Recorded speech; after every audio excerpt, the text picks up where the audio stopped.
Here's a strange fact. Most investors don't lose money because they pick bad stocks. They lose money because they get in at the wrong time and get out at the absolute worst possible moment. They buy high after prices have soared, sell low after prices have crashed, and they repeat this over and over for decades. And what's really unsettling isn't ignorance. This behavior persists even among educated, experienced, and intelligent investors. So the real question isn't what they're buying, it's why their timing keeps sabotaging them. If markets were logical, this wouldn't happen. You'd buy when things look bleak and prices are low. But markets don't operate in a sterile logical vacuum. They operate inside the human nervous system. And our nervous system is not wired for stock returns. It's wired for survival. Our brains evolved over millennia to do three things really well: follow the group for safety, avoid losses far more than we pursue gains, and react instantly to threats. In the wild, these instincts kept us alive. If everyone in the tribe ran, you ran. But modern markets exploit these instincts perfectly. Rising prices signal safety. Falling prices signal danger. The crowd becomes a compass. And this explains the classic cycle. Think about a market top after a long, steady climb. The news is glowing, your friends are all talking about how much money they're making. That nagging fear you had has finally disappeared. And so money floods into the market, not really out of greed, but out of relief.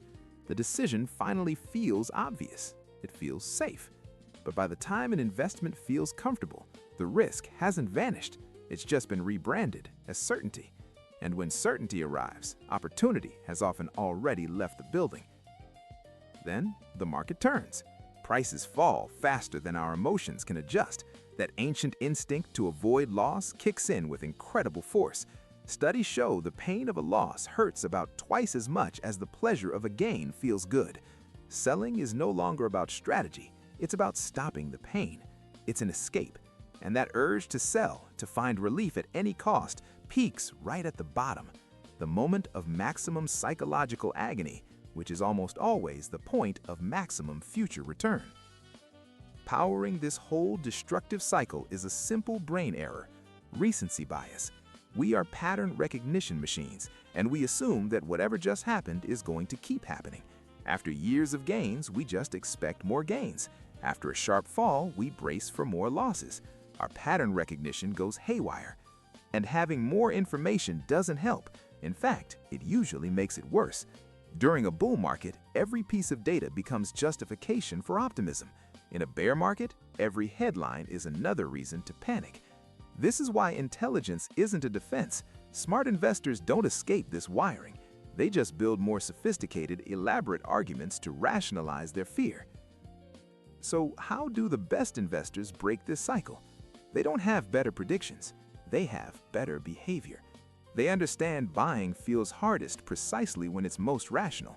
So they remove their emotions from the equation.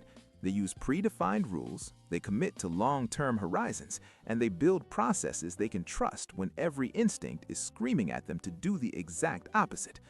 Their real advantage isn't courage, it's preparation. Most people in the market fail because they mistake comfort for safety, and they mistake fear for danger.